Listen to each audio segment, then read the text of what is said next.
खबर गोंडा से है। चुनावी जनसभा को संबोधित करने पहुंचे डिप्टी सीएम केशव प्रसाद मौर्य।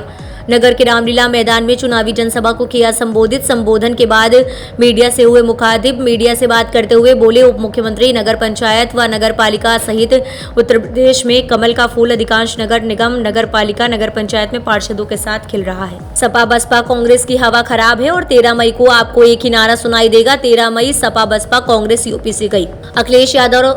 अखिलेश द्वारा दिए गए बयान के बीजेपी धनबल का प्रयोग करके चुनाव जीतना चाहती है। इसका जवाब देते हुए डिप्टी सीएम केशव प्रसाद मौर्य ने कहा कि धनबल का प्रयोग करके अगर हमें चुनाव जीतना होता तो अखिलेश यादव जी विधानसभा में नहीं होते। उनके पास गुंडों का बल है, अपराधियों का बल है, अवैध प्रकार के धन का बल है। वह कुछ करना चाहते होंगे, इसलिए इस प्रकार की बात कह रहे हैं। अखिलेश यादव द्वारा दिए गए बयान की डबल इंजन की सरकार आपस में ही टकरा रही है। अखिलेश यादव द्वारा दिए गए बयान की डबल इंजन की सरकार आपस में ही टकरा रही है। इस पर चुटकी लेते हुए डिप्टी सीएम ने कहा कि ये मुंगेरी लाल के हसीन सपने देखे फ्रस्ट्रेशन में है। अखिलेश यादव जी सत्ता के बिना बेचैन है। उनके गुंडे अपराधी माफियाओं के खिलाफ कार्यवाही हो रही है। जंतर मंतर पर पहलवानों द्वारा दिए जा रहे धरने के विषय पर बोलते हुए डिप्टी सीएम केशव प्रसाद मौर्य ने कहा कि इस पर कुछ कहने की आवश्यकता नहीं है, इसलिए कुछ कहने की जरूरत नहीं है। उसकी जांच पुलिस कर रही है। बजने वाला, इसके बाद प्रचार का समय समाप्त हो जाएगा। मैं यहाँ से जाऊंगा और आप सबको मैं ये नहीं चाहूंगा कि आप यहाँ से जाने के बाद विश्राम करें। हम श्री हनुमान जी महाराज के भक्त हैं और हनुमान जी महाराज के भक्त के नाते यह चौपाई श्री रामचरितमानस की आपको याद ही होगी कि राम काज कीने बिना मोहि कहाँ विश्राम। तो कमल खिलाए बिना मोहि कहाँ विश्राम। इस संकल्प को लेकर के जितना भी समय है, मंच पर बैठे हुए सारे लोग और मंच के सामने बैठे हुए सारे लोगों से मैं यही अपील करके जाता हूँ कि पूरा का पूरा समय लोगों के पास मिलने में, लोगों के पास जाकर के कमल के लिए वोट मांगने में लगाने का काम करिए।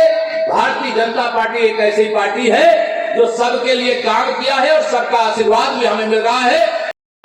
आज जब इनके खिलाफ कार्रवाई होती है तो चिल्लाने लगते हैं कि अच्छा हम तो सपा वाले, बसपा वाले, कांग्रेस वाले हैं और हमारे ऊपर छापा क्यों डाला जा रहा है। अगर देश को लूटा गया है तो जांच होनी चाहिए कि नहीं होनी चाहिए, बताइए। और ये जांच 13 मई के बाद 13 को तो प्रमाण पत्र मिलेगा। आप मिलेगा ना, दोनों हाथ उठा बताओ, मिलेगा ना प्रमाण पत्र। 13 तारीख को आप सबके आशीर्वाद से, आप सबके परिश्रम और पसीने के बल पर हमारी बहन लक्ष्मी राय चंदानी जी रिकॉर्ड वोटों से यहां से जीतना चाहिए, रिकॉर्ड वोटों से। और यहां भी भरोसा रखना, बहुत बड़ी संख्या में ऐसे लोग हैं।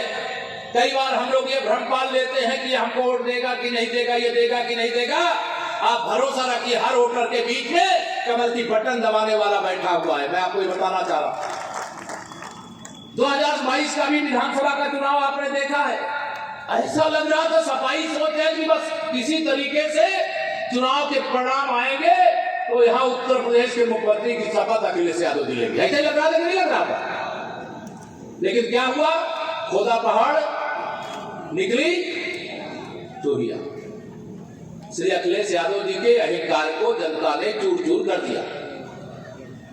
और अगर अभी मुझे बताए कि चाहे क्षेत्र पंचायत हो, चाहे जिला पंचायत हो, और चाहे उत्तर प्रदेश की विधानसभा हो, चाहे देश की संसद हो, सभी जगह अगर भाजपा की सरकार है और अगर हम अच्छा काम नहीं कर रहे होते तो क्या एक बार से दोबारा कहीं चुने जाते? क्या हम बार बार क्यों चुने जा रहे हैं? बार बार क्यों आशीर्वाद मिल रहा है? इसलिए मिल रहा है कि हमारी पार्टी की सरकार, चाहे आदरणीय मोदी जी के नेतृत्व में, आदरणीय योगी जी के नेतृत्व में, देश में अलग अलग राज्यों में जहां पर भी हमारी सरकार है, अच्छा काम कर रही है। इसे एक बार नहीं, बार बार चुन करके आती है।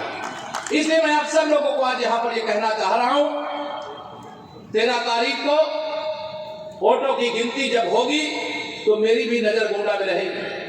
अभी बहुत सारी चर्चा कर रहे थे कि बहुत सारा विकास का काम यहां पर हुआ है, लेकिन जो विकास का काम माइनस नगर पालिका हुआ है वह तो मेरे मित्रों झांकी है। पूरी विकास की पिक्चर तो 13 मई के बाद आना बाकी है। बन करके खड़ा है, उसको धूल चटा दो, कमल का फूल खिला दो, यह आज आपकी जिम्मेदारी है। बहुत सारे लोग ऐसे होते हैं और बहुत सारे लोगों के खिलाफ कार्रवाई भी कर दी गई है। लेकिन अब ये नहीं चलेगा। बांटो और राज करो की जो साजिश है, उसको फेल करने की ताकत अगर किसी के पास है तो आप सब लोगों के पास है। नगर पालिका में कमल खिला दो। भारतीय जनता पार्टी की देश और प्रदेश की सरकार है। जैसे अभी बता रहे हैं कि यहाँ कोई योजना आती है तो उस योजना को यहाँ लागू ही नहीं करते, डरते हैं कि मोदी जी और योगी जी का नाम हो जाएगा, भाजपा का नाम हो जाएगा। अरे ऐसी सरकार चाहिए क्या नगर निकाय के अंदर? बताइए मेरी माताओं बहनों, ऐसी सरकार चाहिए क्या? ऐसी सरकार चाहिए क्या? ऐसी सरकार नहीं चाहिए। लेकिन एक और आसात में मैं जोड़ना चाहता हूं, जैसे देश में अगर माननीय नरेंद्र मोदी जी के नेतृत्व में प्रचंड बहुमत की सरकार नहीं होती तो क्या अयोध्या नाथ का मंदिर भव्य रूप ले रहा होगा क्या? अगर माननीय नरेंद्र मोदी जी के नेतृत्व में देश में एक मजबूत सरकार आपने नहीं बनाई होती तो धारा 370 का अंत हो जाता क्या? आज दुनिया के अंदर भारत का डंका बज रहा है। रोज तो सर्वे आते, आप भी देखते हैं, हम भी देखते हैं।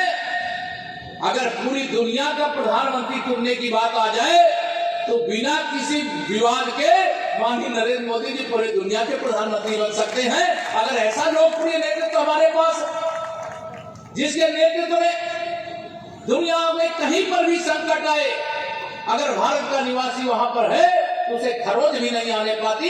यह है कमल के फूल की ताकत। वो ताकत कमल के फूल की इसलिए है क्योंकि आपने आशीर्वाद दिया है। अगर आपने यहां से आदरणीय कीर्ति वर्धन जी को सांसद बना के नहीं भेजा होता तो माननीय नरेंद्र मोदी जी प्रचंड बहुमत की सरकार बना पाए होते क्या? अगर हमारे सभी माननीय विधायकों को यहां से आपने चुन करके नहीं भेजा होता तो क्या आदरणीय योगी आदित्यनाथ जी के नेतृत्व में हमारी इतनी सफल और शक्तिशाली सरकार उत्तर प्रदेश में बन पाती क्या? यह आपकी ताकत है मेरे मित्रों। और मैं आपको गारंटी के साथ ये कहना चाहता हूं, सपा, बसपा, कांग्रेस, इन लोगों ने राजनीति का अपराधीकरण किया है, राजनीति को भ्रष्टाचार का माध्यम बनाया है, राजनीति के किसी पद पर पहुंच करके लोगों को धमकाने और डराने और उनके अधिकार 13 मई के बाद। और उसके लिए केवल ये नहीं कि यहाँ आदरणीय मुख्यमंत्री जी, आदरणीय प्रधानमंत्री जी या हम सब लोग जो मंत्री परिषद में है केवल वही देने के लिए केवल दिए हैं इसलिए बन पाया है।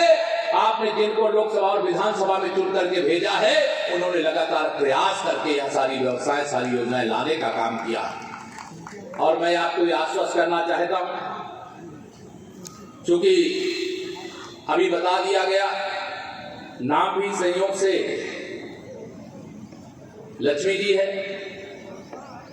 और लक्ष्मी जी के नाम का वर्णन भी हमारे तमाम पूर्व वक्ताओं ने किया है। और सही मायने में विकास के लिए लक्ष्मी जी की जरूरत होती है। और यह भरोसा रखिएगा, मैं आपको जो कहता हूं, भाजपा की कथनी और करनी में कोई अंतर नहीं होता है। मैं जो कहता हूं उसके लिए चाहे जो कुछ करना पड़े मैं वो करता भी हूं और कराता भी हूं। और आप सब यहाँ माननीय जनप्रतिनिधि, भारतीय जनता पार्टी का एक एक कार्यकर्ता, यहाँ की सम्मानित जनता, सब लोग बैठ करके 13 को कमल खिलाने के बाद, एक दिन विजय उत्सव मनाने के बाद काम शुरू कर दीजिएगा। जो काम यहाँ करने का आप जनता से वादा करोगे, दोनों सरकारों का, डबल इंजन की सरकार के खजाने से वह व्यवस्था करवाने में 1 मिनट की भी देरी नहीं होने देंगे। ये आपको विश्वास दिलाना चाहिए। देश के अंदर, प्रदेश के अंदर आज अपराधियों में एक भय का वातावरण। जनता निर्भीक है कि नहीं? अब डर लगता है क्या किसी गुंडे अपराधी से? आप लोग दोनों हाथ उठाकर डर लगता है क्या? आज ये डर समाप्त हो गया। ये किसके कारण? हाँ, यह सही है कि माननीय प्रधानमंत्री जी की अगुवाई में देश चल रहा है तो देश की सीमाएं सुरक्षित है। देश से आतंकवाद और नक्सलवाद या देश विरोधी गतिविधियों का पूरी तरह से अंत हो रहा है। प्रदेश में आदरणीय योगी आदित्यनाथ जी के नेतृत्व में सरकार चल रही है तो कानून व्यवस्था चुस्त और दुरुस्त है। आज अपराधी कोई पुलिस को आंख नहीं दिखा सकते, पुलिस को तो छोड़ो, जनता को भी आंख नहीं दिखा सकते, क्योंकि उनको मालूम है कि अगर हमने आंख दिखाया और एक शिकायत हो गई तो जेल के दरवाजे ऐसे गुंडों और माफियाओं के लिए खुले हुए हैं। इसलिए मैं आप सब लोगों से आज समय